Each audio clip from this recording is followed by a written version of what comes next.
દાદા અને વિડીયો બનાવું છું હિન્દુ બાબર સમાજ માટે। અને કાલ ફોન આવ્યા હતા, 8-9 ફોન આવ્યા હતા અને એણે કીધું છે કે આપણા સમાજની અંદર કે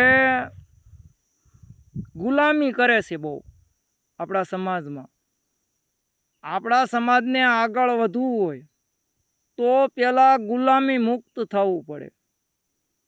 ગુલામી કરશો ત્યાં સુધી સમાજમાં પ્રગતિ નહીં થાય।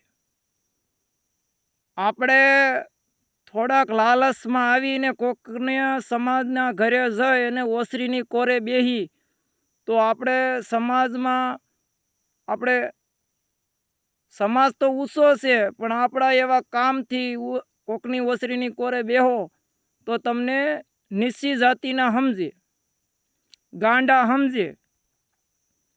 અને પહેલાં પ્રથમ તો આપણે સ્વતંત્ર દેશમાં જીવીએ છીએ। એ સ્વતંત્ર બધાને અધિકાર આપે છે। ભારત દેશ બોલવાનો, રહેવા કારવવાનો બધાય સ્વતંત્ર છે। તો સ્વતંત્ર ભારતમાં આપણે રહેતા હોઈએ અને આપણે ગુલામી કરીએ કોકની તો કોઈ દી આપણે આગળ આવીએ નહીં। આપણે મજૂર થવા કરતાં શેઠ થવાનું વિચારો। ભણો ગણો ગમે એ કરો પણ કોઈની ગુલામી નહીં કરવાની। ગુલામી જ્યાં લગન કરશો ત્યાં લગન તમારા દિવસ કોઈ દી સુધરશે નહીં। તમારી આવનાર પેઢી પણ ગુલામી કરશે। તમે આજ ગુલામીનો ત્યાગ કરશો તો તમારા આવનાર પેઢી ગુલામી નહીં કરે। અને ગુલામી એવી વસ્તુ છે કે એની પૂછોમાં બધાને ખબર જ છે કે ગુલામી એટલે શું।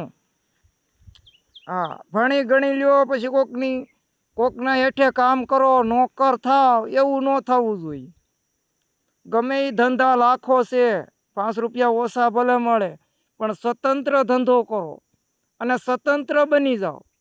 અને હું તમને કહું કોમેન્ટ કરજો, તમે કોઈ કોમેન્ટ નથી કરતા કેમ કે તમને એટલી બધી કોની બીક લાગે છે અને બીન તમે કેટલાક દી જીવશો એ કયો। મર્દનો શણગાર સજી લેવાય, ભલે 2 વર્ષ ઓછા જીવીએ પણ મર્દ થઈને જીવાય। મર્દની જીવતાય કિંમત હોય ને મરી જાય ને પછી કિંમત હોય।